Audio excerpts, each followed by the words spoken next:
Coming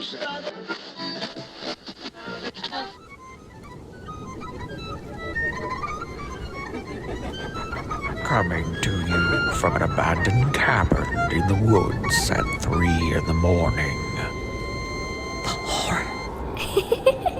It's the Little Podcast of Horrors with James, Christina, and Chris. Oh, that's sexy. Oh, okay. So here we are. This is our first episode of Podcast of Horrors. How's everybody doing? Super good and nervous. I'm going to throw up. No, don't, please. That's not appealing. You know, some people might tune in. Please don't. I have sympathetic gag reflex. No. So for episode. Oh, go ahead. I'm sorry, James. Are you talking at all? No. Okay. I was like, is he talking? And we can't hear him again. Okay. Sorry. Yeah. You got to join in, James. You got to be like, hey, what's going on? It's part of the podcast. Okay. Jeez. Is it time to share our sexy stories? Yeah, it's time. It's time to share our sexy stories. Turn down the lights. Our nightmarish stories. All right. So this is the Little Shop of Horrors. Little podcast of horrors. Little podcast of horrors where we talk about horrors and whoring activities and all things horrors. It'll be a sexy, sexy time with scandalous stories. Dear Lord. What? Kill me. Oh my gosh. No. Okay. So we're going to start off this episode with a ghost story. You know, it is the Halloween season. It is October the 4th, 2022. And we are going to start off with a ghost story. This ghost story, now, I knew about this ghost story. First time I ever heard about this was on one of those shows they used to put on the 90s, and it was called Haunted Lives. And this one always stayed with me. And what's even crazier is that you can watch that show. It's on YouTube now. There's so many things you can find on YouTube. That entire thing is on YouTube. Okay, so our first episode is we're just going to plagiarize an old show. Yeah, let's just play the YouTube video. Here we go. Here's the YouTube. No, I'm getting a backstory.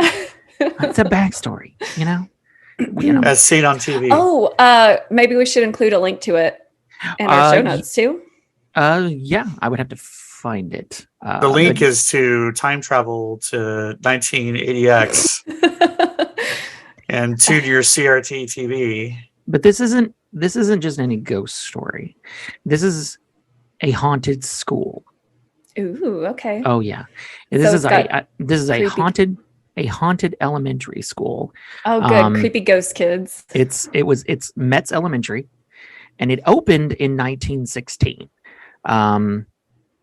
And it ran for decades, but around the late 80s, if I'm correct, it had kind of fallen in disrepair. It wasn't being used anymore.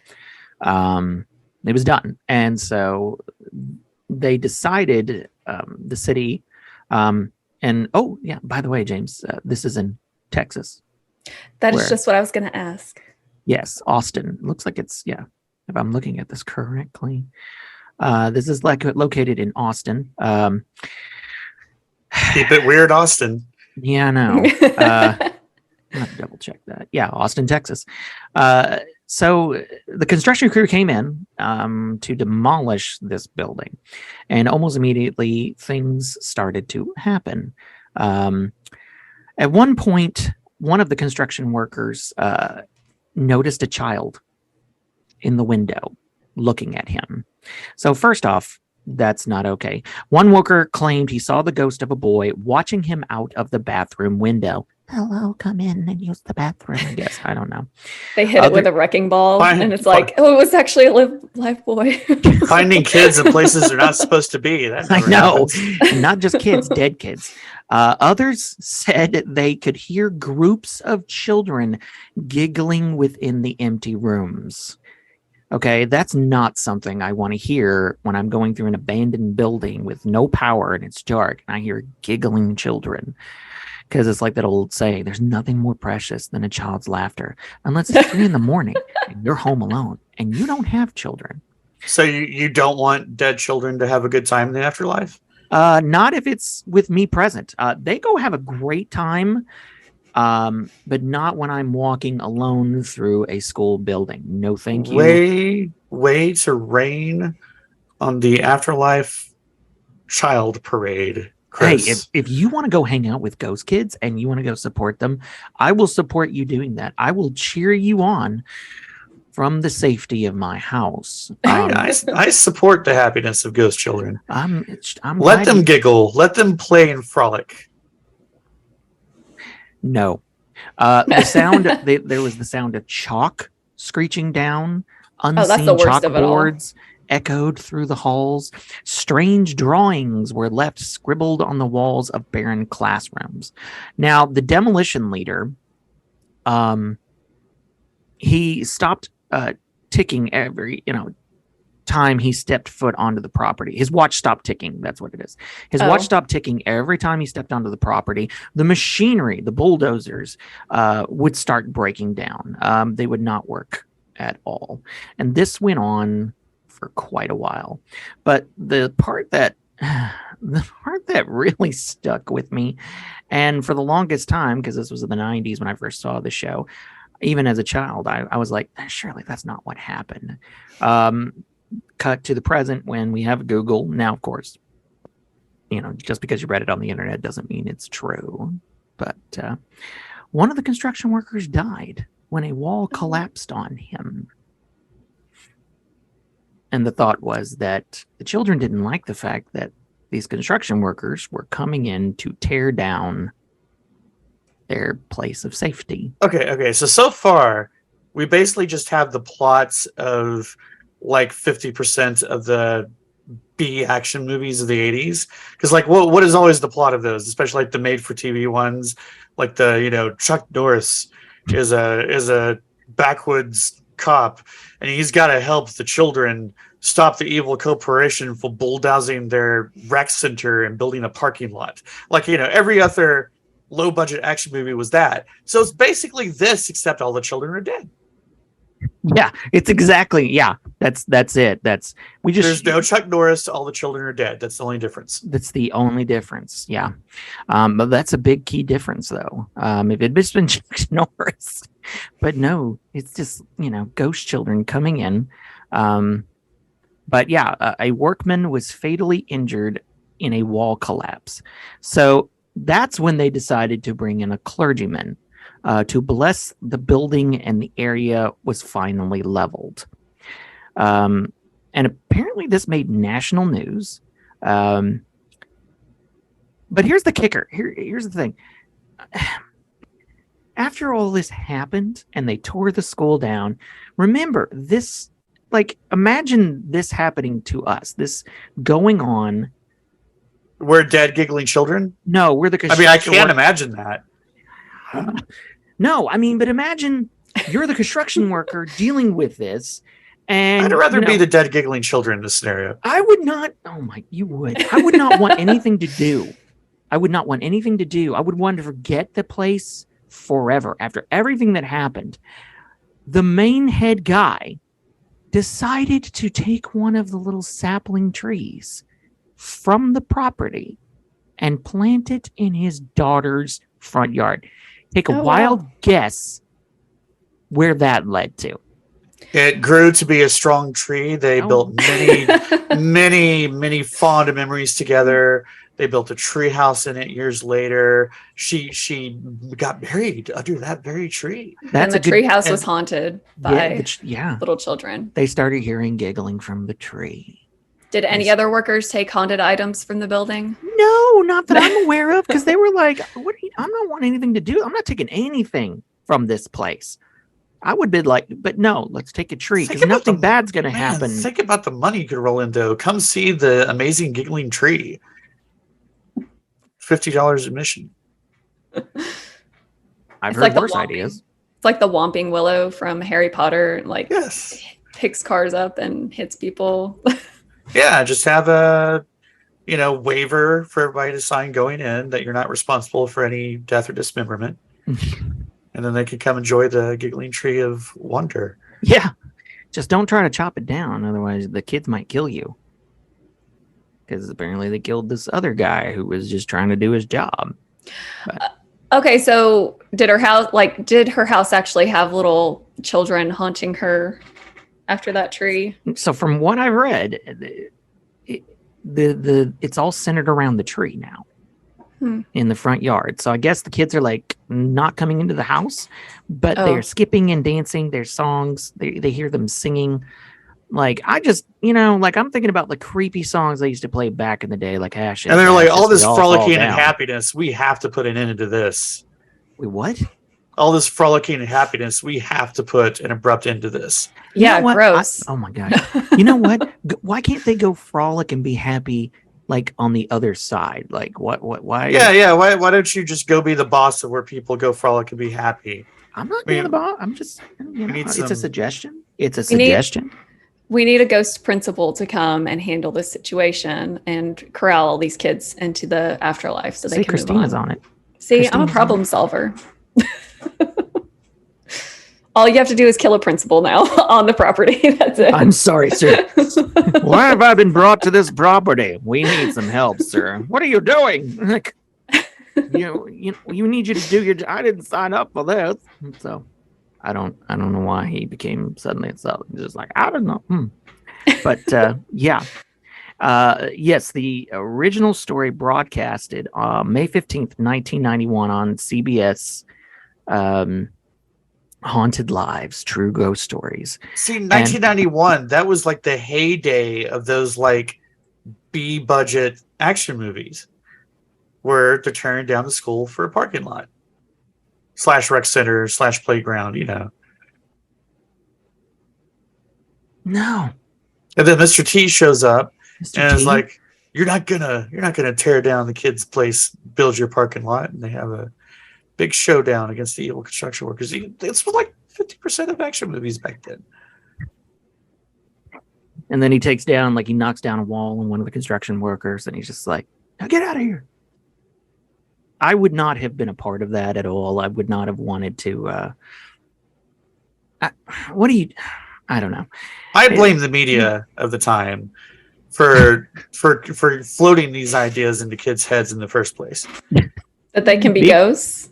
No, that the standard response to having your school / rec center / park demolished is to have hijinks ensue to scare off the construction workers. Well, it didn't show in any of the articles, but in the CBS special that aired, they also talked about, and during the segment, they'd also said that they brought in a psychic, which is common. I mean, they were desperate to figure out what was going on. And the psychic actually kind of explained too that this was a place of safety for these kids. Because this, if you think about it, 1915. I could have told you that. Well, yes, but I mean, Man, a lot of went the for a wrong lot of way to them, this was a work. place they felt, cared about. This was a place they could eat. A lot of them, they didn't have a lot of money. Sometimes they probably went hungry when they were home. So it was a place of, safety. So that she said that this was their home, and the Okay. construction workers were. So did I? Okay, I may have missed it, but there was no like freak accident where a bunch of kids died in this school. It was like maybe they died as older people, and this was like the happiest time of their lives, so they went back to the school as Possibly. spirits. Yeah. None of the stories and none of the special and nothing in the special ever suggested about the kids, like all these kids dying in the school. It just seemed like, it was just filled with their spirits. Now, this is the early 20th century. Yes, I'm sure many children died that were attending the school. Probably so many. Yeah, I mean, any given school has an astronomical death rate. That's just how things are. That's true. I mean, yeah. I don't know. I want to say, I want to feel like the ghosts that are haunting there died as children. Because I mean, like, I personally do not want to be like, live my life and, a wife and kids and grandkids and a mortgage and a career and, live my life. And then I'm like, well, it's time to kick off the mortal coil. And like, and suddenly I'm back in my old elementary school and I'm a child going to be like, what the fuck? Like, Yeah, what? yeah, that's staying on, plan with your fuddy-duddy response here. I'm not going to be some stinky kid running and frolicking and enjoying myself. The life is about mortgages, Dude, if you and want it, James, misery. when you kick off the mortal coil and pass on, if your little child spirit wants to go to your old elementary school, or at least the area that it used to I mean, be, not my old elementary school. That's the other thing. Who wants to go to school? Like, voluntarily? Well, these kids did, because it was during the time. It was, I mean, wasn't World War One still going on? 1916, yeah. And then 1916, yeah. these are kids that would have grown up and been adults when World War II was going on. So maybe it really legitimately was the happiest time of their life. That's true. That's true. That's true. And how many of these kids ended up going to fight in World War II? Mhm. That's a possibility. There's no telling. There's no telling. No, the other interesting part is, let's see here. It was a school board decided that Spanish speaking children should attend a separate school. The board felt that children would learn better if they had lessons in Spanish as well as English. Up until that time, the Mexican American community in Austin had not formally protested any action taken by the school board, but many people from the neighborhood most affected appeared before the board to disagree with the decision. The proposed school would be several miles away, making transportation difficult for the children and their parents. There was also concern that if the Spanish-speaking students were segregated, they would not have the same opportunities as those who spoke English. While the board never formally backed down from its position, Spanish-speaking children who attended the nearby school, Metz Elementary, were never asked to leave or to attend the other school. And after a period of time, the matter was quietly dropped. So. Well, that turned out better than some other segregation issues in this country. So Yeah, I know, right? It's like one happy ending. But yeah. So Can't be an American story without a little touch of racism. Yeah, without some segregation. I don't know. I don't know. I in all seriousness, I try to think about these kids. I mean, if you want to take a moment and just say, yeah, it's really haunted. Yes, it's really their spirits. Mm-hmm. I can almost understand. I mean, especially for a lot of these kids in that community, like that it was a safe place for them. It was some place where, they could get a warm meal and be with friends and maybe forget the troubles that they were dealing with of the time, like World War One and poverty and who knows what else they were dealing with during that time. So it would make sense. They would want to stay where they felt safe. I'm just not for one. I'm not one who wants to encounter them myself, walking down a dark hallway and then just hearing like, no, yeah. like, hey man, I'm happy you're safe and happy, but I'm out. That reminds me of Resident Evil or something, like the Yes. school with the zombie kids. Yeah. I'm good. But I hope they're happy, but I'm good. I don't know what it is. It's like, I mean, like I'm a father of 3, but it's one thing. It's one thing to be ghosts or monsters, anything. But then if you just add the child element, it's like, why? It just gets 10 times creepier. Way to be ageist. Kids are hella creepy. I mean, I'm sure, Chris, you've been just as I have been woken up in the middle of the night with your kids staring at you. Yes. It's so creepy. Oh my gosh. Yes. Nothing gets your heart moving like that does. My eldest, who is now, he's only 13, but he's almost 6 feet tall and he sleepwalks. Let me tell you how much fun that is not. Because he'll come barreling in the bedroom. Yeah, he comes barreling into the bedroom. Oh my God. And that's Home invader. that's the best scenario. The worst time was when he was younger. I remember I woke up and he was just standing on my side of the bed looking down at me. No, And thank he was you. not awake. And this is my child. And everything in me froze. Like the terror that I felt. Oh my gosh. And then, my middle child Same thing. There was one night he woke up and he was even creepier because the door to the bedroom just opened slowly and it made that creak. It was just, No. and he's just standing there, but he's standing there like a little goblin. And he's just, and I'm like, Ben? Like with his arms out like that? Yeah. Are you okay? And then he takes off running down the hall. And I immediately in my head thought, if I get up and he's still laying in bed, we're out.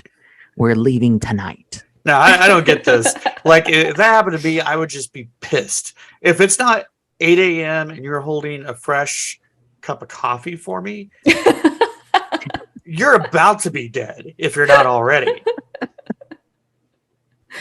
Well, I guess I didn't think about a cup of coffee at like whatever that was, like 2 a.m, but I had to go find him. And the thing is, I couldn't be mad. He was sleepwalking. He wasn't awake. And when I did find him, like that was the other thing. He's not in his bed, so I know it's him. And all the lights are off, so I'm starting to turn the lights on in the living room, and I can't find him. And I'm like, what is? Oh my God, was he hiding?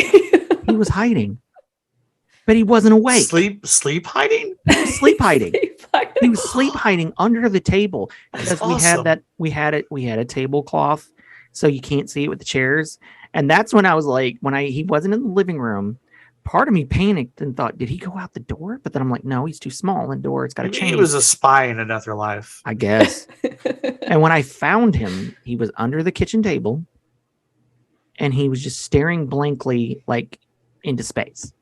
And I was like, Ben, and he didn't really respond. I'm like, come here. And I grabbed his arm and he just came with me and got up, like took him to bed. I would never be the same. Yeah. And Henry, my youngest, has scared me too.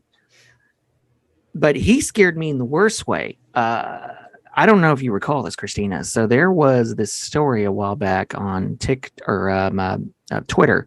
This guy was talking about this child that was like haunting his apartment, like after, and the head was caved in. Yes, I know. What is that called? I forgot. Can't remember. David. Yeah, Dear David or Dear something David like or that. something like that. Yeah. It was this one particular night. Why I was doing this, I don't know. I'm in our bedroom, and my wife is asleep, and the lights are off, and I was charging my phone, but the way it was situated with the plug, I couldn't like lay in bed like I do now in our old house. So I'm sitting on the floor, looking at his stories, and apparently he had caught pictures of the ghost, and it's this. If you remember, Christina, I don't know if James ever saw this, but oh yeah, I know all about this. The good news spoiler was it was indeed made up. It was I don't know if that was ever confirmed. Was it? If I remember correctly, like after it finished its run, it finally admitted, like, it was basically, one of those unfolding online stories, and but the regardless, I loved it. Yeah, but at the time, I'm sitting in the dark and I'm looking at these pictures of this child ghost with its head caved in, and it's wearing that striped little pajamas, right? Unbeknownst to me at the time, my 2-year-old youngest child had come into the bedroom, and I had not seen because my eyes were transfixed on this horror unfolding on me. And mind you, my child is wearing striped footy pajamas. Oh my God. Yeah. Why'd you get him those? That's on you, dude. You're the one clothing your children in stripes. I didn't expect to see this story. Like a little convict. It is a universal rule that stripes on children mean murder. I mean, have you watched horror movies? What? Yeah, I've probably watched more than you. What? No. Anyway.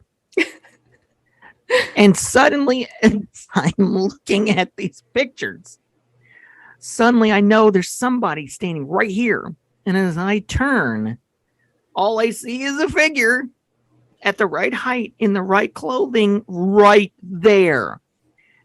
And I'm ashamed to admit this, but I almost hit my child. I didn't. Kick him across the room. Your head better not be caved in because it's about to be. I threw myself physically back into the desk that was right there. Like, that's probably the most terrified I've ever felt. Like, and this wasn't just some gentle, like, oh goodness. It was just like, and woke up my wife and startled him. I guess he was sleep. I guess my children just sleepwalk. And Katie's like, what happened? I'm like, and like, I'm freaked out. Took me a minute to calm down. But were you a sleepwalker, Chris? Huh? Were you a sleepwalker? Isn't that hereditary? I don't know. Like, it's really only it's only Charlie, my eldest, who does it now. He still sleepwalks. The other two did it only like a handful of times. But they sleep pretty heavy. Now Henry gets up constantly and likes to get in bed with us, but he's not really sleepwalking. It's just sort of like his thing. So the Gotcha. big lesson, the big takeaway I'm getting from this run is children are terrifying, living or dead, Mhm. and must be contained and controlled at all costs. No, Lock them up. children are terrifying given the right conditions. Which But then which by right conditions we mean any conditions. No. I mean, their What- minds are warped, so they are kind of just scary all the time. Well, you know what? Let's see how well you handle it when you wake up in the middle of the night and somebody's standing over you.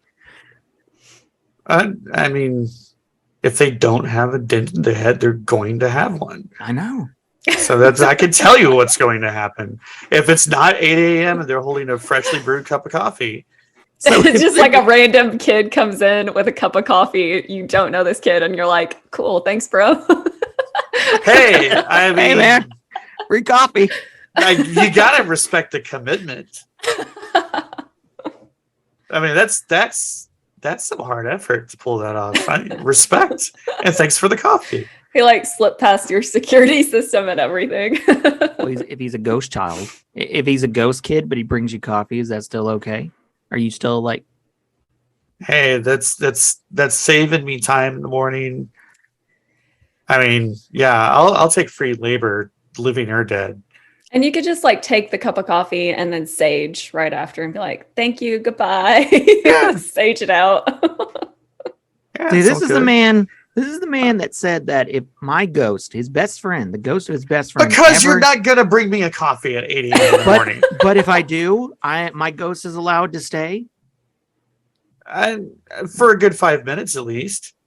It's better than I got before because he was all like, "I will call a priest. I will, I will You have didn't you say- exercise." You didn't Blah, say blah, blah, anything me. about providing me free services. I didn't That know that was on the changes table. Everything. I didn't That's know that always was on the table.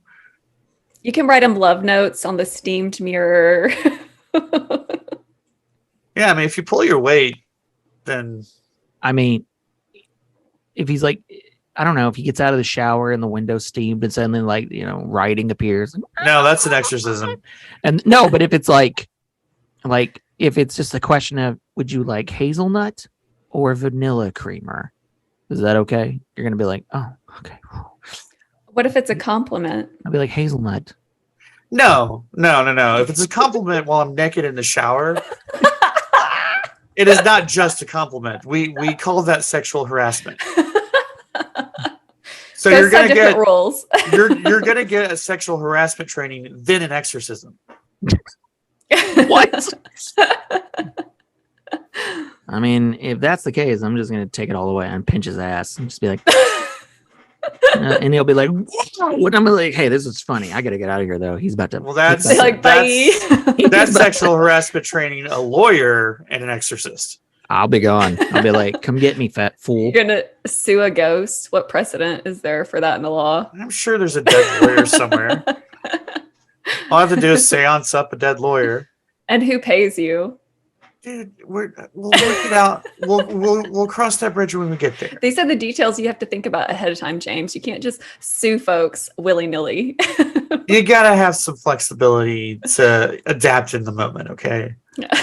Jeez. Anyway, Thanks for joining us today. Oh, Like, here's the remote. If you're listening from Austin, like tell us what the heck happened yeah, we need after more. 1990, whatever. Yeah. There's a lot of years have passed since then. If you know Is anything there- like is there still personally a- about this story. Yeah. Is there still a mystical tree of frolicking wonders? Yes. Can we visit it? Can we come visit? I mean, that would be amazing. Whose backyard is it in? Do they charge admission? That concludes our first episode. We want to thank everybody for joining this evening or day or night or whenever you're actually watching this. We hope that you all have a happy Halloween. Tune in for our next episode coming next It'll be week. the next week. Insert Whatever. that- insert date here. Tune in for our next episode, October the 11th. October the Nice. 11th, 2022. Until then, kiddos, have a happy, fun October. And do not ever have children. If you like this episode, like, subscribe, share, whatever Spotify lets you do, and leave a review. That kind of helps us get seen. And then also, if you want to reach out to us, you can reach us at littlepodcasthorrors@gmail.com. And I'll also put that in the show notes. So there is the boring ending. If you need a consultant for managing how much to charge to see your haunted tree of frolicking wonders, I charge a fair consultancy percentage of the profits. All right, you heard it here. Yeah, unfortunately.